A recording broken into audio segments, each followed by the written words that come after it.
அன்பு ஊடக நண்பர்களுக்கு வணக்கம். இன்று தமிழக முதலமைச்சர் மாண்புமிகு திரு விஜய் அவர்கள் சட்டமன்றத்தில் 110 விதிகளின் கீழ் விவசாயிகளுக்கு கூடுதல் கடன் தள்ளுபடி அறிவித்திருக்கின்றார். அதாவது 1 லட்சம் வரை கடன் பெற்ற விவசாயிகளுக்கு 75,000 ரூபாய் தள்ளுபடி செய்வதாக இந்த அறிவிப்பு. இதனால் தமிழக அரசிற்கு கூடுதலாக 900 கோடி ரூபாய் அதிக செலவாகும் என்றும், இதற்கு முன்பு விவசாயிகளுடைய கடன் தள்ளுபடி 5,900 கோடி தள்ளுபடி செய்திருக்கின்றார்கள். இதை சேர்த்தால் மொத்தம் 6,800 கோடி ஆகும். அவ்வளோதான் வரும். எங்களுடைய நோக்கம் விவசாயிகளுடைய கடன் முழுமையாக, அதாவது 5 ஏக்கர் வைத்திருக்கின்ற விவசாயிகளுடைய கடன் அத்துணை கடனும் முழுமையாக தள்ளுபடி செய்ய வேண்டும். கூட்டுறவு வங்கிகள் கடன் 5லிருந்து 10 ஏக்கர் வைத்திருக்கின்றவர்களுக்கு அது கிட்டத்தட்ட ஒரு 50 விழுக்காடு கடன் தள்ளுபடி செய்ய வேண்டும் என்று எங்களுடைய கோரிக்கை. அது அப்படி பார்த்தால் கிட்டத்தட்ட அரசுக்கு 18,000 கோடி ரூபாய் செலவாகும். ஆனால் இது கிட்டத்தட்ட 5,800 கோடி தான் வருகிறது. ஆனால் இது போதுமானது கிடையாது. இது முழுமையாக தள்ளுபடி செய்ய வேண்டும் என்று எங்களுடைய கோரிக்கை. காரணம், இது சூப்பர் எல்னினோ இயர். இதனால் விவசாயிகள் மிகப்பெரிய அளவில் பாதிக்கப்பட்டிருக்கின்றார்கள். விவசாயம் செய்ய முடியாத ஒரு சூழல். குறிப்பாக டெல்டாவில் குறுவை சாகுபடி கடந்த ஆண்டு 6.5 லட்சம் ஏக்கர், இந்த ஆண்டு 2 லட்சம் ஏக்கர் தான். அதனால் இப்போ அரிசி கிட்டத்தட்ட 10 ரூபா விலை கூடிடுச்சு. இந்த நிலை போச்சுன்னா இன்னும் 10 ரூபா கூடும், அதிகமாகும். அதனால் முதலமைச்சர் அவர்கள் இது போதுமானது இல்லை, பீஸ் கொடுக்கறதில்ல. ஒட்டுமொத்தமாக கிட்டத்தட்ட இன்னொரு கூடுதலாக என்ன, நீங்கள் 6,000 கோடி வந்துருச்சு, இன்னொரு 12,000 கோடி அறிவிங்க, முழுமையாக தள்ளுபடி பண்ணுங்க. ஏன்னா விவசாயிகள் ரொம்ப கஷ்டத்தில், துயரத்தில் இருக்கின்றார்கள். அடுத்தது, இப்போ நேற்று கூட பார்த்திங்கன்னா 24 மணி நேரத்தில் 5 கொலைகள் நடந்திருக்கிறது. கடந்த 10 நாட்களாக மதுரையில் பார்த்திங்கன்னா 5 கொலைகள், கோயம்புத்தூரில் ஒரு 4 கொலைகள், திருநெல்வேலியில், சென்னையில், இப்போ பல வகையான பல பகுதியில் கொலைகள் நடந்து வருகிறது. இது இந்த கொலைகளுடைய முக்கிய காரணம் என்று போதை பழக்கமும் மது சம்பந்தமாக பிரச்சனைகள் தான். அதனால் இதை கட்டுப்படுத்தணும்.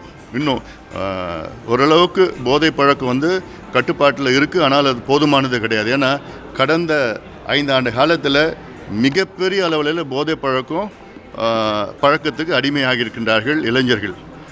ஆனால் அது உடனடியாக அதை கட்டுப்படுத்தலைன்னா இன்னும் மோசமான விளைவுகள் வரும். இருக்கிறாங்க. இது பல சம்பவங்கள் இருக்குது. கோயம்புத்தூரில் நடந்தது அதே தான், இதுதான் இங்கே இருக்குது. இது மட்டும் இல்லை, இந்த மது வணிகத்தை குறைக்கணும். இந்த தவேக அரசு வருவதற்கு முன்பு அவங்களுடைய வாக்குறுதிகள்னா, நாங்கள் பூரண மதுவிலக்கு படிப்படியாக கொண்டு வருவோம், மதுவை குறைப்போம். ஆனால் அவங்க செய்கிற நடவடிக்கைகள்லாம் பார்த்திங்கன்னா மது வணிகத்தை அதிகப்படுத்துவதற்காக பல முயற்சிகள் எடுத்துருக்கிறாங்க. குறிப்பாக மான்டேக்சிங் அலுவலியாவை இன்னும் கூடுதல் தமிழ்நாட்டுக்கு வருவாய் எப்படி கூட்டலாம் என்று அதற்கு அவர் தலைமையிலே ஒரு குழு, 5 குழுவை அமைச்சிருக்கிறாங்க. அந்த குழுவுடைய டேர்ம்ஸ் ஆஃப் ரெஃபரன்ஸில் 4வது டேர்ம்ஸ் ஆஃப் ரெஃபரன்ஸ் பார்த்திங்கன்னா டாஸ்மார்க் வருமானத்தை எப்படி அதிகப்படுத்தலான்னு அந்த குழுவுக்கு ஒரு டேர்ம்ஸ் ஆஃப் ரெஃபரன்ஸ் கொடுத்துருக்குறாங்க. அதே போன்ற இப்போ டாஸ்மார்க்கில் செயலி அப்ளிகேஷன் கொடுத்து அதில் ஆன்லைனில் புக்கிங் செய்யலாம், டாஸ்மார்க்கில் தனியார்கிட்ட விற்கலான்னு அந்த மாதிரி திட்டங்கள், இதெல்லாம் தேவையில்லாது. இதனால தான் இப்போ இவ்வளோ கொலைகள் வந்திருக்கிறது தான் காரணம். இதுதான் திரு விஜய் அவர்கள் வெற்றி பெற்றதற்கு காரணமே கடந்த திமுக ஆட்சியில் பெண்களுக்கு பாதுகாப்பு இல்லை, பெண் குழந்தைகளுக்கு பாதுகாப்பு இல்லை, சட்டம் ஒழுங்கு கெட்டு போயிடுச்சு, கொலை அங்கங்கே அன்றாடம் பல கொலைகள் நடந்துகிட்ருக்கு. இந்த காரணத்துக்காக தான் அத்துணை மக்களும் சேர்ந்து விஜய் அவர்களுக்கு வாக்களித்தார்கள். இப்போ அந்த பிரச்சனையில் இன்னும் கொஞ்சம் கூடுதல் கவனம் செலுத்தணும். முதலமைச்சர் அவர்களுக்கு கூடுதல் கவனம் செலுத்தணும். காவல்துறை அவர் கீழே தான் இருக்குது. அதனால் இதை கொஞ்சம் முதலமைச்சர் அவர்கள் பார்க்க வேண்டும். மத்திய அரசு பொறுப்பேற்ற 100 நாளாக இது 100 நாட்கள் என்பது ஒரு குறுகிய காலம்தான். இந்த குறுகிய காலத்தில் மேல் மட்டத்தில் உள்ள ஊழல் ஓரளவுக்கு குறைந்திருக்கிறது. இன்னும் கீழ்மட்டத்தில் இன்னும் கொஞ்சம் குறைய வேண்டும். இந்த சமீபத்தில் நடந்த பட்ஜெட்டில் பல திட்டங்கள் அறிவித்தார்கள். ஆனால் அந்த திட்டங்களுக்கு வந்து போதுமானது நிதி ஒதுக்கீடு இல்லை. தமிழ்நாடு முழுக்க திட்டங்கள் அறிவித்து அதற்கு வந்து 10 கோடி 12 கோடி 18 கோடிலாம் போதுமானது கிடையாது. அதில் திட்டம் அதிகமாக தேவையில்லை. இருக்கிற திட்டமும் நல்லா செஞ்சால் போதும் அதில். அதனால் அந்த வகையில் அதில் கவனம் செலுத்தணும். குறிப்பாக எதில் அதிகமாக முதலீடு செய்யணும்னா நீர்ப்பாசன திட்டங்கள். சண்டை போட்டுட்ருக்கோம், கர்நாடகா கேரளா ஆந்திராவோட சண்டை போட்டுட்ருக்கோம். ஆனால் நமக்கு வர தண்ணியை நமக்கு வர மழையை நமக்கு சேமிக்கிறதுக்கு நம்மளால் முடியல. உச்சநீதிமன்றம் பல முறை சொல்லியும் இன்னும் தமிழ்நாட்டில் உள்ள நீர்நிலைகளை இன்னும் நம்ம வரையறை செய்து அதை வந்து நோட்டிஃபை பண்ணி அறிவிக்கலை. உச்சநீதிமன்றம் சமீபத்தில் போன மாதம் சொல்லியிருக்கிறாங்க, இன்னும் 2 மாதத்தில் தமிழ்நாட்டில் மற்றும் இந்தியாவில் உள்ள ஏரிகள் குளங்கள் எல்லாம் அதில் வந்து நோட்டிஃபை பண்ணணும், அவுட்லைன் பண்ணி நோட்டிஃபை பண்ணணும், ஜிஏஎஸ் மேப்பிங் பண்ணிடணும். இன்னும் இது வரைக்கும் தமிழ்நாட்டில் ஒரு ஏரி கூட இது வரைக்கும் பண்ணலை. கடந்த திமுக ஆட்சியில் 5 ஆண்டு காலத்தில் எத்தனையோ முறை நாங்கள் சொல்லியும் பண்ணலை. இதில் அதிகமாக கவனம் செலுத்தணும். டாஸ்மார்க்கிட்டேருந்து வெளியில் வந்துடணும். முதலமைச்சர் அவர்கள் அவங்களுடைய அரசாங்கம் வெளியில் வாங்க, அது வேண்டாம். அதுக்கு கூடுதல் வருமானம் ஈட்டுவதற்கு நாங்கள் எத்தனையோ யோசனைகள் எங்களுடைய நிழல் நிதி அறிக்கையில் நாங்கள் சொல்லியிருக்கிறோம். சார், இந்த 3 மாதத்தில் 1 lakh crore இன்வெஸ்ட்மெண்ட் வந்திருக்கு அப்படின்னு சொல்லியிருக்கிறாங்க. அது நீங்கள் கேட்குற கேள்வியே தப்பு. அது எப்படின்னா 1 lakh crore இன்வெஸ்ட்மெண்ட் கிடையாது. இது வந்து புரிந்துணர்வு ஒப்பந்தம், மெமரண்டம் ஆஃப் அண்டர்ஸ்டாண்டிங், MOU தான் வந்திருக்கு. இன்வெஸ்ட்மெண்ட்டே வரலை.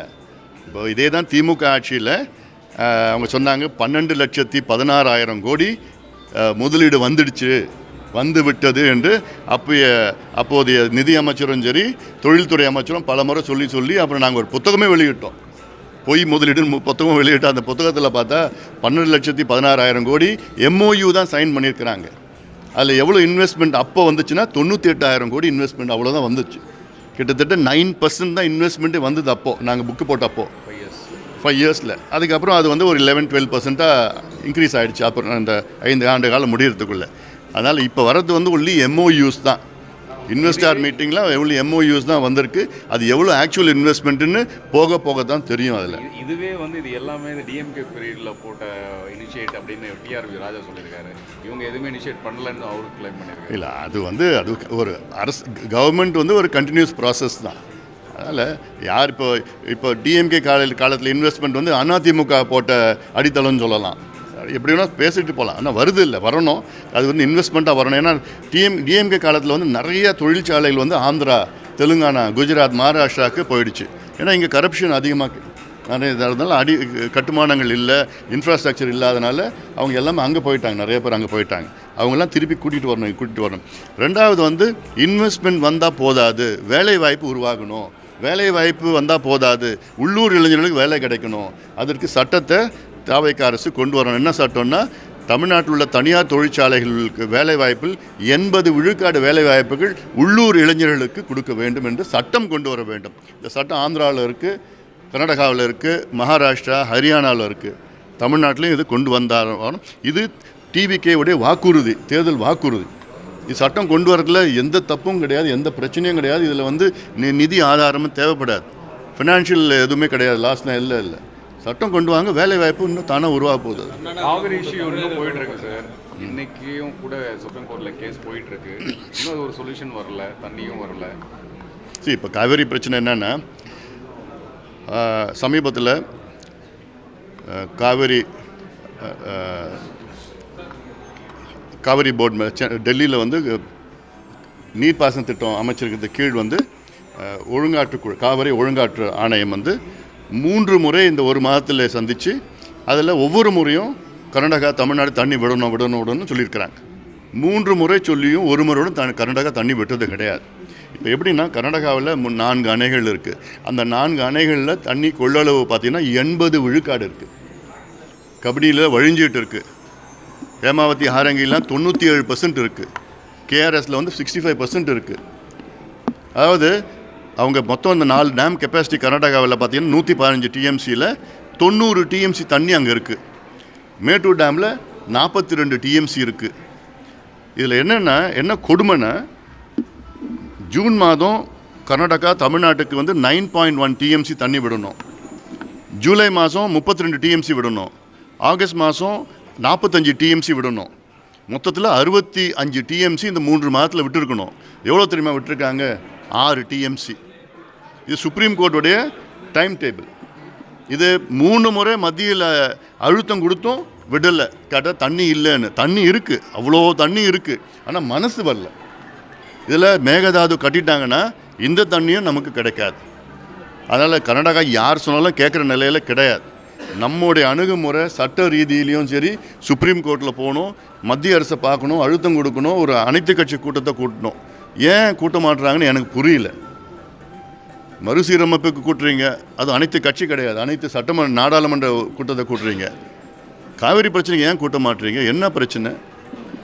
அதனால் இது அவசியம் கூட்டி பிரதமரை போய் சந்திக்கலாம், நீர்த்துறை அமைச்சரை போய் சந்திக்கலாம். அந்த போர்டில் அழுத்தம் கொடுங்க. அழுத்தம் கொடுத்து தான் பண்ணணும். இப்போது 10,000 கனஅடி தண்ணி வந்துட்டு இருக்கு. காரணம் அவங்க கொடுக்கணும்னு இல்லை, அவங்களுக்கு அந்த ஸ்டோர் பண்ணுறதுக்கு இடம் இல்லை. அதனால தான் இப்போ மேகதாதுவில் வந்துச்சுன்னா அந்த மேகதாதுவில் அந்த தண்ணி ஸ்டோர் பண்ணுவாங்க. ஸ்டோர் பண்ணாங்கன்னா நமக்கு அது கூட கிடைக்காது. அதாவது இப்போ நேற்று பார்த்தீங்கன்னா, நேற்று முந்தினம் கர்நாடகாவில் வந்து அந்த வனத்துறையில் 3 தமிழர்களை, புலம்பெயர்ந்த தமிழர்களை வந்து சுட்டு கொல்லப்பட்டிருக்கிறாங்க. கொடூரமான முறையில் கொலை செய்யப்பட்டிருக்கின்றார்கள்.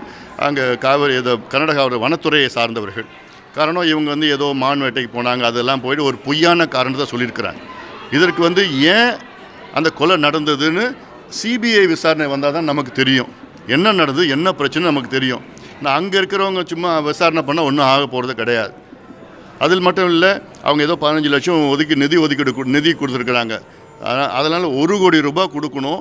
மொத்தத்தில் அந்த வனத்துறையை சார்ந்தவர்கள் மீது கொலை குற்றம் அது பண்ணியிருக்கிறாங்க. ஆனாலும் வந்து அந்த விசாரணை முழுமையாக வந்து சிபிஐ விசாரணை நடந்தால் தான் அது உண்மை தெரியும். இது மிகப்பெரிய ஒரு பிரச்சனை. ஏன்னா நம்மளுடைய தமிழர்களுடைய உயிர் வந்து அது ஒரு சாதாரணமாக நினச்சிட்டு இருக்கிறாங்க.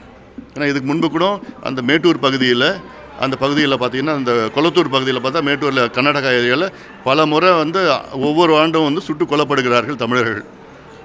இப்போ இந்த காவிரி பிரச்சனை இந்த தமிழர்களை கொண்டுட்ருக்காங்க. இதெல்லாமே ஒரு பதட்டமான ஒரு சூழல் உருவாகுவதற்கு ஒரு சூழ்ச்சின்னு நான் பார்க்குறேன். நான் இந்த விஷயத்தில் தமிழக முதலமைச்சர் ஒரு கண்டனம் கூட சொல்லலன்னு சொல்லிட்டு கூட்டணியில் ஆதரிக்கக்கூடிய கட்சிகளே வேதனை வெளிப்படுத்திருக்கிறாங்க. இதில் அவர் சரியாக ரியாக்ட் பண்ணியிருக்காரான்னு நீங்கள் பார்க்க இல்லை, அதை பற்றி பேசியிருக்கிறாங்க. பட் அது பேசுனது போதாது, அதில் நடவடிக்கை எடுக்கணும். அதில் இன்னும் நம்ம தமிழர்கள் வந்து அங்கே பாதுகாப்பு இன்னும் கூடுதலாக இருக்கணும். அதில் 100 நாளில் வந்து, அதாவது கடந்த காலத்தை ஒப்பிடுகின்ற பொழுது 100 நாளில் கடந்த கால குப்பையை அகற்ற முடியாது. அது கொஞ்சம் நாள் ஆகும். ஏன்னா அவ்வளோ ஊழல், அவ்வளோ கனிம வள கொள்ளைகள், அவ்வளோ சீர்கேடுகள், அவ்வளோ பிரச்சனைகள் எல்லாமே அது 100 நாள் அது சரி செய்ய முடியாது. இன்னும் கொஞ்சம் காலம் வேணும். ஆனாலும் it is a good beginning.